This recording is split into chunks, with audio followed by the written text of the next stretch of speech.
Welcome to Kaiseki Anime, where we air new episodes every other week. Kaiseki covers currently airing anime, older series and recently, and other relevant topics for the season. I'm your host, Marina, of the blog Anime B&B, and with me is my co-host Draggle, of the cleverly titled Draggle's Anime Blog. This week, we discuss Kowloon generic romance and Lazarus. So I guess the theme this week is futuristic dystopias, sort of. Sort of, but also futuristic dystopias in all caps that you shout out. I don't know why they're both like all caps. Oh yeah.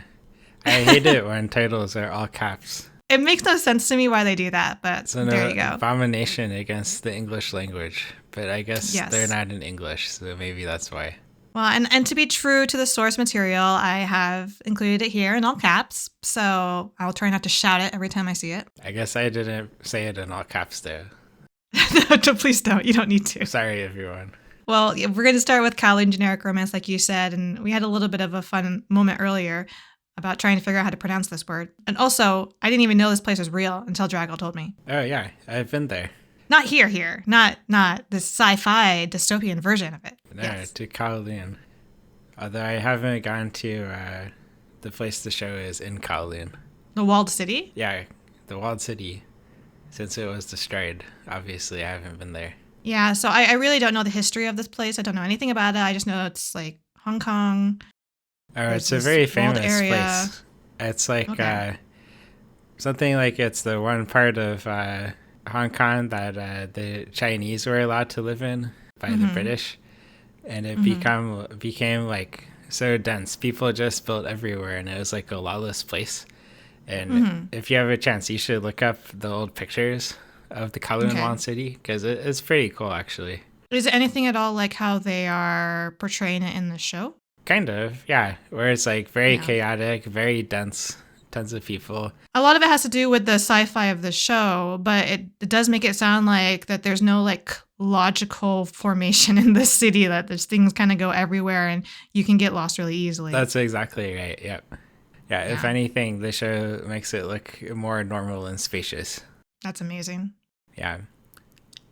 But it does a pretty good job at kind of like capturing the culture of Hong Kong. And a huge sense of nostalgia, which I mean, that's something that they talk about in this show, right? Is the nostalgia. Yeah. And that's what they think at the beginning, they thought that might have been the reason for why you're able to see this place. But then they realize that it's something else. Right. Yeah, and it makes you feel that nostalgia, even, I presume, if you've never been to Kowloon. Oh, definitely. Like watching this, it only took like a couple of episodes, even maybe just one episode where I was like, damn, this place is cool. I want to come here. Yeah. So this is a 13-episode TV series, so it'll just be this one season. And, you know, I am wondering because we are almost near the end. We're like so close to the end, right? 2 more episodes. And I don't know if we're going to end here. Yeah, I don't know either. There's just so much stuff, right? I'm 2 episodes behind you, but yeah, it seems like there's a lot. But also, I feel Yeah. like this could be kind of show where it could end quite well and still leave some things open to interpretation. It's definitely that kind of show to where I could see it having an open ending or just sort of like you can come up with your own thought about what happens here, right? Yeah. Because even so far, it involves a lot of coming up with your own thoughts of what's happening. Oh, yeah. It's definitely a show that you think about, even from the very first episode. And like every episode, they really love to throw these what the fuck moments. And then you're just like reeling out, like during and after, you're just like, what did I just see? What is happening? Who is that? Yeah, especially with the, what are the like clones called, but not clones? Yeah. Generics. Yeah, I know what you mean. Yeah. Generics. Yeah, because sometimes, like at some point, there's multiple versions of the same character. So that Okay, gets I think very we are going confusing. maybe a little bit too in depth into her. So like rewind a little bit. And I guess how would you describe this show to someone? Like it is a real place, but it's not about the real place. It's like a sci-fi version of it. Yeah, it's like a sci-fi version of Kowloon. Well, it's hard to say much without spoilers, Yeah. but maybe I'll just spoil it.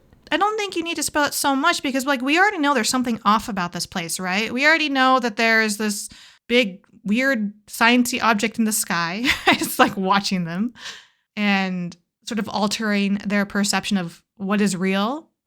I felt that from the very beginning. Yeah. But you're right. There is a lot that could be spoiled by saying too much too soon. But it's weird how, like, none of the characters seem to think much of this giant, weird, floaty object in the sky and that it could be related to the strange things going on. Well, like they said, like, once you've partaken, like, you're here because of your feelings for this place, right? And you're partaking of the food and the drink. That's something that comes up later, right? So you're ingesting it. So I don't think it's so surprising that they don't really find themselves concerned with it because they're living their day-to-day lives, and to them this is their new normal. Right. Yeah, that's true. Right? Because like they talk about, like, there's so many things that should ring a bell, right? Like, why is the season always the summer? And like, what's her name goes back and she's suspicious at first, but then she Yome? yeah, then she drinks the food and then she forgets. Just from the get-go, and a lot of it has to do with the main character, Reiko Kujirai, right? Who I think is a fantastic character for us to be alongside with. Yeah, for sure.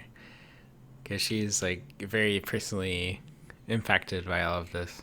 Yeah. Well, and we also have no idea what is going on with her, right? Because there's like the mystery of who is she? Like, we think we know who she is. And then through her interactions with the guy, her coworker who she likes, Kudo, and then what she learns about his past, which reveals her own questionable past, which makes her go through this whole crisis about her identity, right? Yeah. And that guy, something is wrong with that guy. Kudo. Kudo? Yeah. Yeah, he seems like goofy and funny at the start, right? Like a likable guy. And I could see why she was kind of into him.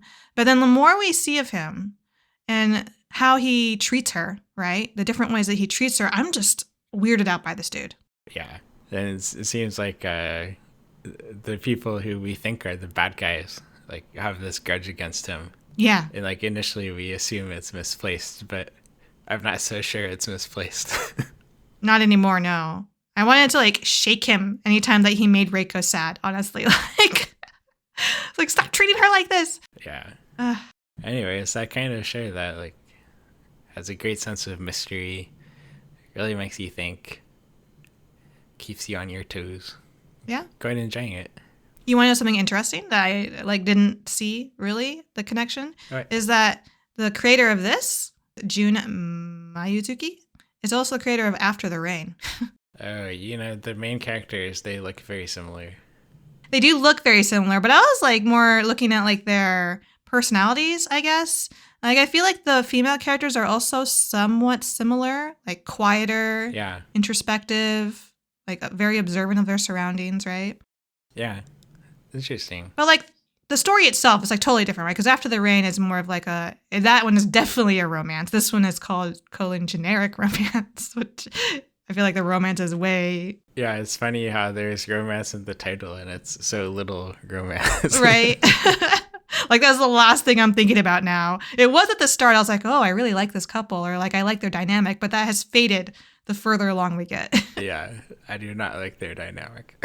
No. And then After the Rain, like, that was like at the forefront, right? And I think there was like an age gap too. I'm having a hard time remembering in After the Rain. I think so, but I forget too, yeah. And then I thought the director, who is Yoshiaki Iwasaki, like, looking at what they've done, I just thought it was really interesting. Like, they did Love Hina, Hayate the Combat Butler, but like the level of things that we're seeing, they also did the more recent Chillin' in Another World with level 2 super cheat powers. It's just like so different from Kowloon generic romance. Like, what? How? Well, he's the master of romances. If he ejected Love Hina. Guess. But he's doing a good job, though. He's doing a great job. I just thought it was really funny looking at the list of shows that he has. Like, In Another World with My Smartphone. Are you serious? Monster Girl Doctor, and then now this masterpiece. Gotta pay the bills. Yeah, I mean, I would say that those other shows, which are like nothing like this, like, they are pretty well received too, right? Like a different audience, but they are popular. I'm not sure about Chilling in Another World with level 2 super cheat powers. Yeah, but yeah, okay, maybe you're right. The other ones, though, right? I don't even remember what that was. Yeah, they all meld together, honestly. Yeah, definitely Hayate and Love Hina were classics for sure. Although quite a long time ago. because this is originally a manga. Have you read the manga? No, not at all. I wonder, how much of the success that we're seeing as an anime, like, how is the adaptation? Is he going pretty closely to the source material, or is he putting his own spin on it that is making it even more palatable to us as the viewers? I'm super curious about that. I have to believe he's putting his own spin on it because it Right? just flows too well to be too directly. Yeah.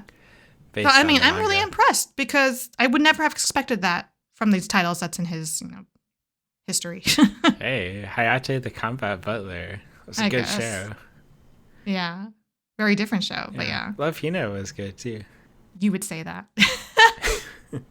Isn't Kei-Woo a big Love Hina fan? Oh, he's huge. He's a huge fan of it. So Exactly. I've actually, against my will, have watched and read all of it. One of the things I like about his style is how there's like all these crazy twists, right? But a lot of Every them episode, are yeah. a lot of them are just like revealed so casually, like they're no big deal. Yeah. I think that's what makes it feel so real. Yeah. Because honestly, like it feels like you're actually there alongside Reiko, right? And then you're learning these things. And it's done in a very organic, natural way. It's not like unnatural, right? Which in turn makes them feel even more real and shocking when you find out. Does that make sense? Yeah. Like Like it doesn't feel like it's being forced for your drama, even though that's exactly what it's doing, is creating more drama, right? Yeah. Like with the pizza delivery guy. Oh, yeah. That was quite the scene. If you're not even caught up, you'll see more similar Okay, kind of excellent. scenes. I feel like the way they handle the visuals between all the different characters is really well done. Just seeing the world through their eyes. And I mean, that's from the very beginning, right? With Reiko's character, how she is like having vision problems. Oh, right. I forgot all about that.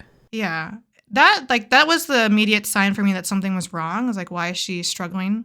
Mm-hmm. And then finding out that she actually has perfect vision and doesn't need glasses, despite her character having been convinced that she needs glasses. Like, obviously, something's been messed up, right? And then she's like, they do see, I forget what they're called, but everyone has it where you can sort of see the black specks, right? That are like floating across your vision. Is it like sunspots or something? Everybody has it to some extent. And so originally I thought it was just something like that.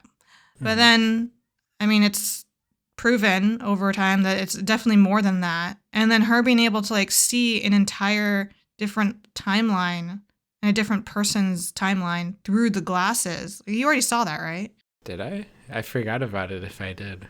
There's a point where she like goes back to the glasses and she like looks through them and then she freaks the fuck out because it allows her to like see the other Reiko Kujirai's experience. Oh, maybe I did see this. Yeah. And I guess that mystery is still left open. Like, why is she able to do that? How is she able to do that? Yeah. And honestly, like the whole, that's part of the mystery about her character because she's not like the other generics, right? Like the doctor, Hebi Numa, was telling her that like if she was just a clone, certain things are not copied, right? Right. Completely. Like, I guess beauty marks are things that would be lost, which I thought was interesting, but apparently she still has it. But then the wrinkles in her eyes would have not translated, but she still has those. So I just am wondering, is she honestly a different Kujirai? Yeah, I don't know. I think, isn't she like, didn't they say she's a generic, whatever that is? Yeah, which I thought, is that not the word for the clone? Oh, is it? I have no idea. Now I'm confused. She's like some special type though, because all those different scientists, the creepy snake doctor's dad. Hebi Numa. Yeah. Hebi Numa Sr., I guess. His adopted father. Yeah, he father. like wants her in particular. Yeah. Why? What is so special about her? Yeah, we don't know yet. There's so many questions about this show. And I mean, I love that. What do you think about the Hebi Numa Jr.? Hebi Numa Jr. is a fascinating character. I believe they're intersex, right? Because they mention having both parts. Oh, really? I completely missed that. Do you remember there was like a couple of episodes that feature the relationship between Hebi Numa and Tao, the dude from the tea house? The green-haired guy? Yeah, sort of. It's like longer hair, and he worked at the tea house, and then he vanished for some reason, waiter. came back. And the two of them are together. I don't know if you've seen it yet, but there is a flashback to how they first met. Interesting. And then they like get it on. That's why they're a couple later. But then obviously stuff goes south from there. But that's when it reveals that he tells the other person that he has them both. Interesting. Okay, I just thought he was gay. Maybe you haven't gotten there yet. You said you're only a couple of episodes behind. I thought it was revealed a little earlier than that, but I mean, there's also a lot going on in this show, so I might have. There's a lot going on, and I it. feel like if you're multitasking and you're not like 100% paying attention, you can very easily miss details. Yeah, I was mostly paying attention to this one, but yeah, I feel like you wouldn't have missed this. Interesting. The two of them in bed together. You don't remember that? No, I do remember that. Okay, and then they were talking, and that's when they like talk about it. Okay, maybe I was just too distracted by them being in bed together. Oh, yeah. What do I think about the character? Originally, I thought he was just the straight up villain. I still think Habinuma is somewhat of like a villain because everything that they do seems to be rooted in revenge towards the father, the adoptive father. Yep. But I really don't know what the outcome is that they expect from this. Like, I don't know what they want to happen. Do they want... It doesn't seem like there's any interest in killing Reiko the way that other friend of theirs... I don't know if you remember Yulong, which is the guy with the white hair, that's sort of longer white hair. I did get to where he wants to kill her. Yeah. So I don't get that sense from Habinuma. He just seems fascinated by Reiko, right? Right. He doesn't just want revenge on his father, though, right? He also wants it on Kudo. Is that true? I'm unclear about that. Yeah, I'm also a bit like, unclear. There's obvious animosity between the two of them, right? Yeah. There's animosity between everyone in Kudo. I have no idea how to feel about Habinuma. Yeah. He's definitely an interesting character. I think they're all interesting characters, honestly. Like, I'm really fascinated about Xiaohei. Do you remember Xiaohei is the one who, when as a child, was a little girl or dressed like a little girl? But then when you meet them when he's older, he very much looks like a guy and dresses like a guy. He's like the Habinuma spy. Yes. Yeah. And I thought that whole, oh man, if you're a couple episodes behind, I don't want to spoil it then because there's a little bit more that is revealed about Xiaohei's character and past. Okay. Or why he's an exception. I'll look forward to it then. Yeah. There are so many threads, and I just like don't see how they're going to come together by the end. Yeah. Well, we'll see. I have faith in this show based on what we've seen so far. Everything we've seen so far, like there are, like we mentioned, right? There are so many things happening to where I feel like other shows, other directors might not have handled it as well, right? It would just feel disjointed. Yeah. But here, it just works together, and I just trust. I trust the process, and that's going to get us where it wants to get us by the end of episode 13. Yeah, 13. The other show that we're going to talk about today is Lazarus, which is another 13-episode TV series. So again, two single core shows. And this one, however, is an anime original from MAPPA. And it's a really fun show. It has this very interesting premise where this scientist, he got mad that people were destroying the earth. So he made this drug that made people happy. But then it had a secret side effect where it would kill them in 3 years. Yeah, and it's not just that it made them happy. It was definitely heralded as a miracle drug because it was a pain relief, right? Like, right. It like totally negated pain. So then it just became like the de facto thing you used, right? Yeah. So that's why like everyone uses it because everyone uses pain medication. Yep. It's like the Tylenol of the future. And then he vanishes, right? Yeah. So if people can find him, he'll give them the cure. So these people put up together the like super team to go find him.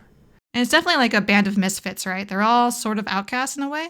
Yeah, they're all like getting out of time in jail, it seems like, to join this team. And the first episode starts with a focus on the parkour master jail escape artist. Yes. But then there's 4 others, including like a hacker and the others you don't find out until later, but various useful, somewhat criminal skills. Skill sets. Yeah. You know what's interesting about this that I noticed from the get-go is that there seemed to be a little bit of a negative reaction to the first episode, which surprised me. I feel like I had a bit of like, well, I thought the I first know why you episode did. was really cool, Yeah. but I was worried it would. I really liked the aspects of it, like the reasoning for him to kill all the people, and I was worried if we become more of an action show because of that really long parkour sequence, which is like fantastically animated, right? Yeah. But it was long. Yeah, it was fantastic, but not what I was really looking for. But Mm-hmm. fortunately, I think my fears were misfounded, and this has continued to do a really good job at both the more thoughtful aspects and the cool action sequences. I felt like they were trying, because this is an anime original, right? They don't have any source material for people to like hype up. And so I feel like they leaned really hard into the shock value at the beginning. So like giving us the shocking truth of this world and the panic that everyone's going through, right? With the whole Skinner situation. And then giving us like this really high tension chase scene that again is like getting us hyped up for the characters and the upcoming action. And then that's when they start relaxing and letting us know who these characters are and more about the world. And I think it is effective. It might scare away people like you who aren't such a big fan of action. Well, I think it did that to some others. I'm still enjoying it a lot, so I think it did work. Good. I've just been burned too many times, but this time I was on the camp that like loved the parkour. I was like, hell yes, I could watch a whole episode of this. But I also really loved it when it transitioned to like the rest of the team trying to capture him, right? And like getting to see them, and then how he's ultimately captured by Christine. I just like died laughing. I don't think I got to that part yet. What do you mean? It's in the first episode. I thought you saw. Wait, how far along are you? You mean the? I thought you meant Skinner got captured. No. Axel. Axel is the parkour guy, and then how like Christine tricks him with like a selfie, right? Okay. Yeah. I was like, that's brilliant. And I could totally see that working because you like didn't suspect her whatsoever. She just looks like this chick off the street, right? Who's excited to see his skills. Yeah. It's just like totally believable. Yeah, I'm 2 episodes behind right now. Okay, yeah, I think I am maybe 1 episode behind on this too. So like we're pretty well caught up. Yeah. This show has been like very episodic in nature. Oh, yeah, it has. And I think that's another negative hit it's gotten from some other people, but... Yeah, usually I don't like that, but this time I haven't minded because each episode has been so interesting. Yes, that's my take on it too. Like, I can see why some people might not like that. Like, they want more of a linear kind of journey, right? Yeah. More progress on, like, the main conflict. But I like getting to know the individual characters, and I like these, like, I think each of the individual stories within these episodes has been interesting. It has, yeah. I do think it's been a bit questionable how it tries to string them all together. Like, come on, you guys didn't know he bought these 4 islands in the ocean? Or you didn't know that he worked at the research institute where he developed the drug and he worked with your boss? Yeah, that part was like, really? Really? That would have been the first thing that I looked up personally, and I'm not a super detective. But I feel like the purchases is a little bit more believable because I feel like people who are extremely wealthy, you know, they are able to do that less than visible channels. But I don't know, like, how wealthy was he? I mean, he must have been obscenely. So supposedly he was obscenely wealthy because he won the Nobel Prize twice. But yeah, but that's like not actually what happened. Yeah, I know. Right? That's like chump change. So like I did not immediately assume that this man could afford to buy entire islands, okay? No, I did not assume that either. So then when that was revealed, so of course I was surprised. So like maybe that's why they wouldn't expect it, right? Like how, but then you think about how he's the inventor of this miracle drug that the entire world uses. So yeah, he must be raking it in. Yeah, I guess that's true. But again, like that wasn't my immediate assumption. I'm just thinking this like extreme intellectual, right? Who? Yeah, you would have thought they could have like had some more coherent narrative of how things fit together. I mean, I think that's the concern that a lot of people always have with overreaching anime originals, right? Like they have this like vast aspiration, like things, places they want to go, the story they want to tell, and then they end up like dropping a lot of details, right? Yeah. Which is a little bit of a threat here, but it hasn't bothered me or turned me away so far. I'm still like really heavily invested in the story. Yeah, me too. There's just like minor complaints. Overall, it's done a great job. Each episode is pretty exciting, interesting stories. I mean, should we really have been surprised if you look at who the director is, which is Shinichiro Watanabe? Probably not. This is the man behind Cowboy Bebop, Samurai Champloo, Space Dandy, Terror and Resonance. Yeah. Well, honestly, I think this is his best show yet. Really? Wait, after the titles I just said? Yeah. I didn't like any of those that much. What? Sorry. The shock. I'll admit that I wasn't actually the biggest fan of Terror and Resonance. Like, I appreciated what it was trying to do. Terror and Resonance sucked. Yeah, it has its passionate followers, okay? I am not one of them. Carol and Tuesday also sucked. I was going to say Carol and Tuesday disappointed me. Yeah. But the other three, come on. Space Dandy was pretty good. Space Dandy was brilliant. Again, if you look at each of these, right? Space Dandy, Samurai Champloo, Cowboy Bebop, they're all sort of episodic in the way that this one is. So that, again, I'm like seeing that style. Yeah, that's true. And then I even feel like the main characters, are also similar. If we're taking Axel, the parkour guy. Mm-hmm. It reminds me of the other main characters. Yeah, he definitely looks like the guy from, is it the one from Samurai Champloo, I think? Mugen, I think, is that his name? Yeah. It's been such a long time that I've seen it. Right. But the one who like does like it's almost like breakdancing martial arts, right? Yeah. Oh, definitely, with like the high legs kicking up and spinning around, and yeah. Exactly. I mean, I'm a fan.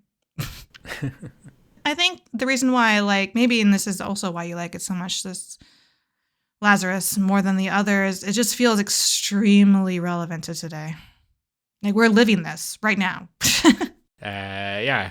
Not so much like the miracle drug, right? But like the reason why Skinner is so upset with the world. Yeah.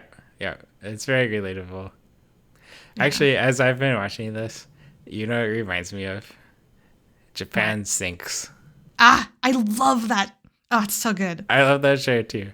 And that one was so stupid, where this one is not quite as stupid. Okay. I think it's similar in a lot of ways. Like, even if a bunch of the arcs are similar, like they had a cult arc, they had a lot of like sinking island shit. Mm-hmm. They're obsessed with that. They really like that as a conflict. They have like the scientists who tried to warn them arc. Mm-hmm. Yeah, and they had like all this panic as the world is ending. So I felt like they're quite similar in a lot of ways. I mean, I love Japan Sinks, so I like this comparison. I agree. Yeah. But again, we only have like 2 more episodes to go. I guess I have faith that they can find Skinner before the end. I mean, I'm assuming they're going to find him. What do you think? Yeah, I think they'll find them. Although I think it would also be funny if they didn't and everyone just dies at the end. That would be what Japan Sinks would do. So dark. Like, we're expecting a hopeful, happy ending, and what if it just like guts us, Yeah, or just like, this is our future. Everyone except the people who never took the drugs dies, and then they keep going. They'll just start over, right, with a new perspective on life. Or perhaps they're not. They're just going to repeat their mistakes, as we often do. Yep. Tune in again to Kaiseki on my podcast 2 weeks from now. Please feel free to send us questions or comments on Blue Sky with hashtag Kaiseki on my podcast, or on our individual accounts at Draggle and at Marina BNB. Listen to any of us on Spotify, YouTube, and Apple Podcasts so we can continue to grow and improve. Thanks for listening. See you next time.